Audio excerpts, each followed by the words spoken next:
পথের কথন আড্ডায় আপনাদের স্বাগত। আজকে আমাদের এই পথের কথন আড্ডায় যিনি অতিথি হিসেবে উপস্থিত হয়েছেন তিনি ময়মনসিংহের বিশিষ্টজন। যদি আমরা বলি সুখী মানুষ সেটাও প্রযোজ্য, আবার যদি আমরা বলি সফল মানুষ সেটিও প্রযোজ্য। তো কেন সফল সেটিও বলে দিব। এই সফলতার অর্থ হচ্ছে যিনি মানবিক মানুষ, যিনি মানুষের পাশে এগিয়ে আসেন, সেই হিসেবে তিনি সফল মানুষ।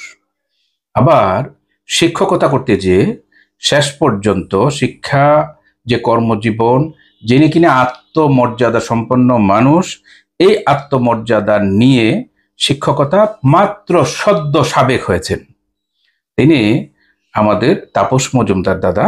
আমরা সকলেই তাকে তাপসদা বলে সম্বোধন করি। দাদা, আপনাকে স্বাগত। ধন্যবাদ। ভালো আছেন আপনি? নিঃসন্দেহে। আচ্ছা, দাদার হাসি শুধুমাত্র যারা দাদার শিক্ষার্থী রয়েছেন বা ছাত্রছাত্রী রয়েছেন তারাই শুধু দাদাকে মনে রাখছেন, বিষয়টি এরকম না। তো তিনি আরো মন জয় করেছেন যারা অভিভাবক তাদেরও, আর যারা শিক্ষক রয়েছেন তারা তার বন্ধু ভাবাপন্ন মানুষ, এটি স্বাভাবিক বিষয়। দাদা যেহেতু বিভিন্ন সামাজিক কাজে অংশগ্রহণ করেন, তাই আজকে কিছু সামাজিক সমস্যা নিয়ে দাদার কিছু মতামত জানতে চাইব। এই বিষয়টি আমরা কিছু প্রশ্নের দ্বারাই শুরু করব। তাহলে শুরুতেই দাদাকে জিজ্ঞাসা করতে চাই যে আপনার যে অবসরকালীন সময় সদ্য সাবেক, তাহলে এই শিক্ষকতা পেশা আপনি শেষ করলেন, বর্তমানে সময় কেমন কাটছে আপনার? নিঃসন্দেহে ভালো। আমার সবসময় সময় ভালো যায়। তো দাদার সময় ভালোই কাটছে একদম। তো দাদার যে বাসাটি রয়েছে সেই বাসাটিও একটি স্কুলই। শুধুমাত্র উনি প্রধান শিক্ষকের দায়িত্ব পালন করেছেন এরকম না, তো তিনি একজন শিল্পী মানুষ, ছবি আঁকেন, ফলে তার যে বাসাটি এটি এখন পর্যন্ত স্কুলই রয়েছে। আবার তিনি যেখান থেকে অবসরে গিয়েছেন সেখানকার বাসাটিও এই স্কুলেই।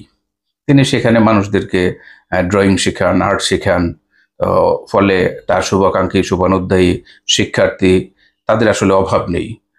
যখনই তারা সময় পায় তখন তাদের সাথে তারা দেখা সাক্ষাৎ করার চেষ্টা করে। তিনিও একান্তভাবেই তাদের সঙ্গে মেশেন। তো এই জন্যেই দাদা সকলের প্রিয় মানুষ। আমরা দাদা আরেকটা কথা আপনাকে একটু জিজ্ঞাসা করি। সেটা হচ্ছে কিছুদিন আগেই দেখা গেল গণতান্ত্রিক যে গণ অভ্যুত্থানটি হয়ে গেল, মানে আমরা যেটাকে বলছি জুলাই অভ্যুত্থান, তখন তো আপনি শিক্ষকতার দায়িত্ব পালন করছেন। তখন আপনি মাগুরাতে ছিলেন? মাগুরাতে ছিলাম। আচ্ছা, মাগুরা কোন স্কুলে ছিলেন? Magura government boys school. আচ্ছা, মাগুরা গভর্নমেন্ট বয়েজ স্কুল। আমরা দেখতে পেয়েছি যে বিভিন্ন জায়গায় কিছু মবের মতো, মানে মব জাস্টিসের মতো একটা কালচার চালু হয়েছিল। তো বিভিন্ন জায়গায় ছাত্র ছাত্রীরা বা শিক্ষার্থীরা বা অভিভাবকেরাও যুক্ত হয়েছেন তার সাথে, যে স্কুল কলেজ বিশ্ববিদ্যালয়ের যারা প্রধান ছিলেন তাদেরকে বাধ্যতামূলক তারা পদত্যাগ করাচ্ছিলেন বা অবসরে পাঠাচ্ছিলেন। এই জাতীয় ঘটনাগুলো আপনি দেখেছেন? আপনি নিজে কি আতঙ্কিত ছিলেন? একদম না। হ্যাঁ, আমরা সেটি জানি যে আপনি কোনোভাবেই আতঙ্কিত হওয়ার কোনো কারণ নেই। তো এটি দেখা যায় যারা সেই ছাত্রদের প্রাণপ্রিয় মানুষ তাদের আসলে এই বিষয়টি নিয়ে ভাববার কোনো কারণ একদম একদম না। আচ্ছা, আরেকটা বিষয়, যেহেতু আমাদের কথোপকথনে একটি সামাজিক সমস্যা নিয়ে আমরা কথা বলি, তো আপনার যেহেতু শিক্ষার্থীদের মধ্যে ছাত্র এবং ছাত্রী উভয়ই রয়েছে, তাহলে আপনার ছাত্রছাত্রীরা আপনার শিক্ষা এই যে পেশা জীবন, এই পেশা জীবনের প্রায় 40 বছরে বহু ছাত্রছাত্রী বহু জায়গায় প্রতিষ্ঠিত। একদম। তো সেখানে যারা ছাত্র তারা যেরকম আপনাকে পছন্দ করে, তো ছাত্রীরাও পছন্দ করে। তাদেরকে আপনি শিক্ষার্থী পিতা তুল্য, আপনাকে যেরকম মনে করে আপনি সন্তান তুল্য দেখেন। এই আমরা দেখলাম ঢাকায় বাংলা একাডেমির একটি বই মেলা চলছে। সেই বই মেলার মধ্যে একটি ন্যাক্কারজনক ঘটনা ঘটলো। তাহলে সেখানে এই বইয়ের স্টলের পাশাপাশি এই দেখা যায় স্যানিটারি ন্যাপকিন। এই স্যানিটারি ন্যাপকিনের একটি স্টল ছিল, 2টি স্টল ছিল ওই প্রাণ আরএফএল গ্রুপের। তাই একটা পর্যায়ে দেখা গেল যে কিছু মানুষ বলল যে না, এটা গোপনীয় বিষয়, এগুলাকে সেখানে প্রদর্শন করা যাবে না, এগুলো প্রকাশ্যে বিক্রি করা যাবে না। এই বিষয়টি আপনি কিভাবে দেখছেন? আমি একজন শিক্ষক হিসেবে বলবো যে এটা আমাদের আসলে শিক্ষাক্রমটাও যন্ত্রণাদায়ক। মানে আমরা মানুষকে মানুষ করার মতো যে শিক্ষা পদ্ধতি, সেই পদ্ধতিটি এখনো পর্যন্ত চালু হয়নি। আমরা কোনটা সঠিক কোনটা বেঠিক বাস্তবতার সাথে সম্পর্কযুক্ত যে বিষয়গুলো সেগুলো আমরা পড়াইতে পারি না। আমরা এখনো পর্যন্ত কুসংস্কারে আছি। এই কুসংস্কার থেকে যতদিন পর্যন্ত আমরা বেরোতে না পারবো, আমরা শিক্ষার্থীদেরকে যতদিন এই কুসংস্কার মুক্ত না করতে পারবো, এবং এটা শিক্ষার মাধ্যমেই সম্ভব, ততদিন এই ধরনের যন্ত্রণা চলতে থাকবে। তো এর বিরুদ্ধে যে একটা প্রতিবাদ হওয়া দরকার, তাহলে এখন দেখা যায় বিভিন্ন ডিপার্টমেন্টাল স্টোর বলেন বা ফার্মেসিগুলো বলেন, তাহলে সেগুলোর মধ্যে তো এই স্বাভাবিকভাবেই এই ন্যাপকিন এগুলো বিক্রি হবেই। তাহলে ওই তারা কি বিভিন্ন সময় ফার্মেসি বা এই ডিপার্টমেন্টাল স্টোর এগুলোর মধ্যেও কি বলবে যে এগুলোর উৎপাদন যাই হোক না কেন আপনারা ঢেকে রাখেন? তা হয়তো এতদিন বলে নেই, যেহেতু এটা বলবে না, কিন্তু নিশ্চয়তা দেওয়া যায় না। কারণ আমাদের দেশে কুসংস্কারযুক্ত লোকের অভাব নাই, যারা আবার উস্কে দেওয়ার মতো লোকের অভাব নাই। যারা পিছন থেকে এই ধরনের ইন্ধন দিচ্ছে, তাতে এরকম হতেই পারে। এবং এইটা আরেকটা ব্যাপার, যেমন যেটা বাংলা একাডেমিতে গেল, বিষয়টা হলো যদি বাংলা একাডেমির যিনি প্রধান তিনি সচেতন হতেন, তাহলে এটা হতো না। আমাদের দেশে কিন্তু আরেকটা ব্যাপার আপনি দেখবেন যে অধিকাংশ যোগ্য জায়গায় অযোগ্য লোক বসে আছে। আমি ওনাকে অযোগ্য বলছি না, কিন্তু অধিকাংশ জায়গায় এই বিষয়গুলো আছে। মানে এই যে দৃঢ়চেতার লোকের খুব অভাব আছে, যার জন্য এই প্রবলেমগুলো হচ্ছে। তাহলে এই মানে মানুষ চাইলেই একটা মব তৈরি করে দিতে পারে, আর এরকম মহাপরিচালক যিনি থাকবেন তিনিও সেই মবটাকে মেনে নিবেন। ওই যে যদি আপনার মেরুদণ্ড সোজা না থাকে, ওনার মধ্যেও যদি ওই ধরনের কুসংস্কার কিছু থেকে থাকে, তাহলে তো মুশকিল। এই প্রবলেমগুলো তো এই জন্যই হচ্ছে, আমরা বড়রা সবাই তো বড় না। তাহলে এই প্রজনন প্রক্রিয়া এটাকে তো আসলে আজকের যুগে 2025 সালে এটাকে এই বিজ্ঞানের যুগে গোপনীয়তার জায়গায় রাখার মতো সুযোগ কি আছে? না, নেই। এইটার জন্যই তো শিক্ষা ব্যবস্থা পরিবর্তন দরকার, শিক্ষায় পরিবর্তন নিঃসন্দেহে। আচ্ছা, তাহলে আপনি তাদের আসলে সমালোচনাই করছেন। পরবর্তীতে যদিও বাংলা একাডেমি আবার এই স্টল দুটি বন্ধ করার পর তারা বলেছে যে আমরা এবার বাংলা একাডেমির উদ্যোগে ফ্রি দিব যাদের লাগবে। এবং ওইখানকার যারা ওই নারীরা রয়েছেন, নারী কর্মী রয়েছেন, তাদেরকে দিয়ে ওই যারা কিনা ইভেন্ট ম্যানেজমেন্টের দায়িত্ব ছিল তাদেরকে বলেছে যে বিনামূল্যে তাদেরকে আবার দেওয়ার জন্য। এটা কি অনেকটা কি গরু মেরে জুতা দান এরকম কি? শুভবুদ্ধির উদয় হয়ে গেছে তার, এটা একটা ব্যাপার হতে পারে। তাহলে শুভবুদ্ধির নিঃসন্দেহে। আচ্ছা, আমরা চাই যে তার এরকম শুভবুদ্ধির উদয় হোক, মানুষগুলো এরকম প্রতিবাদটা জানাক। একদম, প্রতিবাদ তো জানাইতেই হবে, এখন তো প্রতিবাদের যুগ এসে গেছে। আরেকটা বিষয় নিয়ে একটু কথা বলতে চাই, যদি আপনি বিব্রত বোধ না করেন। সেটা হচ্ছে এই বিগত 12 দিন যাবৎ যারা সরকারি প্রাথমিক বিদ্যালয়ের সহকারী শিক্ষক বা শিক্ষিকা পদে সুপারিশ প্রাপ্ত হয়েছিলেন, প্রায় 6,500 নারী পুরুষ, তারা ঢাকার রাজপথে আন্দোলন করছেন। তো সেখানে তাদের উপর টিয়ার সেল নিক্ষেপ করা হচ্ছে, জলকামান ব্যবহার করা হচ্ছে, লাঠির আঘাত করা হচ্ছে। অনেক নারীরা আবার সন্তান নিয়ে সেখানে উপস্থিত।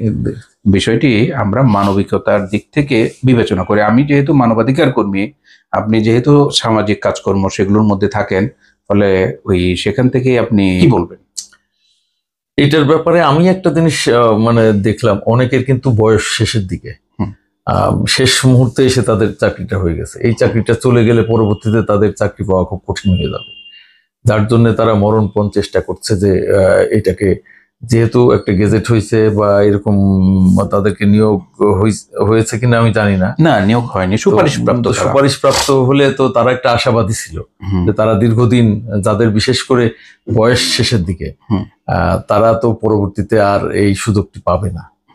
এই সুযোগটি তারা চাইতেই পারে। এটা আসলে এইভাবে মানে তাদেরকে নিয়ে বসে আলাপ আলোচনার মাধ্যমেই একটা সমাধান করা যেত। আমরা তো সেই সংস্কৃতিতে আসছি বলে আমি মনে করি। কারণ এখন তরুণ প্রজন্ম যেভাবে আগাচ্ছে, তাতে আমি মনে করি যে যে কোনো বিষয়ে আমরা যদি আলোচনায় বসি, তাদেরকে নিয়ে বসে কথা বলে তাদের কথাগুলো শুনি সঠিকভাবে, তাহলে তো এই সমস্যাগুলো আর হয় না।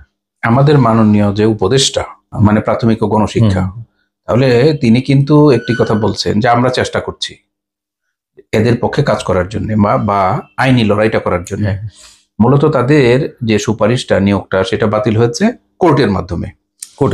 নিঃসন্দেহে। যারা সুপারিশপ্রাপ্ত ছিলেন না তারা একটা রিট পিটিশন দায়ের করেন, হুম। আর তাদের সেই রিট পিটিশনের কারণেই কিন্তু তাদের নিয়োগটা স্টপ হয়ে যায়, হ্যাঁ। স্থগিত হয়ে যায়। তাহলে উচ্চ আদালতের যে বিষয়টি, আমরা উচ্চ আদালতের প্রতি শ্রদ্ধাশীল এবং উচ্চ আদালতের একটা জাজমেন্ট বা অর্ডার এটা সকলকেই মানতে হবে, এটাকে না মানার কোনো উপায় নেই। তাহলে যদি আইনি প্রক্রিয়ার ভিতরে যেতে হয় তাহলে তাদেরকে আবার আরো উচ্চতর আদালতে যেতে হবে, তাদেরকে সুপ্রিম কোর্টে যেতে হবে, তাদেরকে এপিলেট ডিভিশনে যেতে হবে। এই আইনগত প্রক্রিয়ার বাহিরে আর তো কোনো বিকল্প নেই। বিকল্প নাই যেমন আছে, আসলে আমরা তো দেখছি কিছু কিছু ক্ষেত্রে দাবি করে দাবি আদায় করছে, এতে মানুষ উদ্বুদ্ধ হচ্ছে বিভিন্নভাবে, সেটা সঠিক হোক বেঠিক হোক। দাবি করে যখন মানে মানছে, সরকার মানছে অথবা যে কোনো পক্ষ মানছে, এটা তারা তো এই কারণেই উদ্বুদ্ধ হয়েছে যে আন্দোলন করতে। আমরা বিগত যে 17 বছর প্রায় কাটলো, আমরা যেটা বলছি যে ফেসিস্ট সরকার বা মাফিয়া সরকারের যে আমলটি ছিল, শেখ হাসিনার আমল, তখন কিন্তু মানুষ অধিকার আদায়ের জন্য এত রাজপথে আন্দোলন করতে পারেনি। না করতে পারেনি মানে আন্দোলন করে কোনো লাভ হয়নি দেখেই হয়তো করতে যাচ্ছে, এখন তো উৎসাহিত হচ্ছে। আর বর্তমান যে সরকার, ডক্টর ইউনূস সাহেবের সরকার, আপনি লক্ষ্য করবেন যে আমরা অবচেতন মনে ডক্টর ইউনূস সাহেবকে আমরা মাননীয় বলবো, এই চর্চাটি এখন পর্যন্ত আমাদের ভিতরে হয় নাই। আবার আগে যখন আমাদেরকে কথা বলতে হইতো মাননীয় প্রধানমন্ত্রী, তারপরে নাম বলতে হইতো। তো এই যে একটা কার্টেসি, এই কার্টেসি কিন্তু এখন নাই। আচ্ছা, বিভিন্ন সময় বিভিন্ন উপদেষ্টারা বা এই যে আসিফ নজরুল সাহেবরা, তারা কিন্তু বিভিন্ন জায়গায় বলেছেন যে অত ডেকোরামের দরকার নাই। আচ্ছা, তো ওনারা যদি সেরকম মানবিক আচরণ করেন এবং মানুষকে তাদের অধিকার আদায়ের জন্য স্পেস দেন, লড়াই সংগ্রাম করার জন্য, অধিকার আদায়ের জন্য, এটা তো খারাপ কিছু না। না, কিন্তু স্পেস দেওয়ার পরে আবার তাদেরকে প্রতিহত না করে তাদেরকে নিয়ে বসতেই পারতো। হ্যাঁ, তাদেরকে নিয়ে বসতে পারতো, কিন্তু তারা তো কোর্ট না। না, তারা কোর্ট না, কিন্তু তারা তো তাদেরকে কোর্টের বিষয়টাই তো তাদেরকে, সবাই যে সবকিছু বুঝবে তা তো না। আমার যখন ধরেন চাকরি আর বয়স শেষ, আমার দেওয়ালে পিঠ থেকে যায়, তখন স্বাভাবিকভাবে আমি চাবো যে আচ্ছা আর একটা দল আন্দোলন করে দাবি আদায় করতে পারছে। তারা কোর্টের বিষয়গুলো সবাই যে সবকিছু বোঝে তাও কিন্তু না। ঠিক আছে। আবার অনেকে মনে করতেছে যে আন্দোলন করলেই হয়তো দাবি মেনে যাবে, সরকার হয়তো এটা করতে পারবে, এই সব চিন্তা থেকে কিন্তু মানুষ আন্দোলনে যায়। বেশ, কিন্তু যারা এই সহকারী শিক্ষক পদে নিয়োগপ্রাপ্ত হবেন বা সুপারিশপ্রাপ্ত হয়েছেন, তারা তো প্রত্যেকেই মিনিমাম গ্রাজুয়েট। তাহলে দেশের আইন কানুন জানা তো তাদের জন্য বাধ্যতামূলক না। এরকম না, আমাদের দেশে এরকম অবস্থা এখনো তৈরি হয় না। অনেক গ্রাজুয়েট আমরা দেখছি যে ওইগুলো কোনো আসলে ওই, আমরা তো বলি যে আমরা A+ বানাইতে পারি, ফার্স্ট ক্লাস দিতে পারি, কিন্তু মানুষ বানাইতে পারি না। মানুষ বানানোর মতো শিক্ষা ব্যবস্থা নাই এখন। কিন্তু আইনটা যদি তাদের না জানা থাকে তাহলে তো একটা দাদা মুশকিল। আমাদের শিক্ষা ব্যবস্থার মধ্যে এইসব বিষয়গুলো আসলে অন্তর্ভুক্ত করা উচিত। আমরা কিন্তু সত্যি সত্যি আমরা ট্যাক্স দিতে যাই, আমাদেরকে উকিল ধরতে হয়। অথচ আমি কি আয় করতেছি, আমার যদি আমি একজন মাস্টার্স পাস করতেছি, আমি জানি না যে আমি কিভাবে ট্যাক্স দিব। তো এই যে বিষয়গুলো যদি পড়াশোনার মধ্যে কিছুটা অন্তর্ভুক্ত থাকে তাহলে তো আর সমস্যা হয় না। তারপরও আমার এবং আমাদের যে মানবিক আবেদন থাকবে, একটি তো হচ্ছে সরকার প্রধানের কাছে আবেদন যে ঠিক আছে এরকম মানুষগুলো এইভাবে ভিকটিম না হোক। আচ্ছা, আর দ্বিতীয়ত বিষয় হচ্ছে যারা লড়াই সংগ্রাম করছেন, তো তাদের প্রতি আমাদের আহ্বান থাকবে, আপনারা আইন কানুন জেনে আইন মেনে, ধৈর্য দরকার, আসলে ধৈর্য ধরা দরকার। একেবারে রাজপথে নেমে যাওয়া এটা মনে হয় সঠিক কাজ হচ্ছে না। আইনগত বিষয়ে কিন্তু আইনগত ফয়সালাই করতে হবে, নিঃসন্দেহে নিঃসন্দেহে, এবং সেটা কোর্টের ভিতর থেকেই আসতে হবে। একদম, শুধুমাত্র ওই রাস্তাঘাট ঘেরাও করে যানজট সৃষ্টি করে এর সমাধান কিন্তু হবে না। এইটা একটা খুব মানে খারাপ নজির আসতেছে এই জিনিসগুলো। বেশ, আমরা তাহলে সেটার একটা সমাধান কিন্তু আশা করি। আরেকটা বিষয় একটু বলি,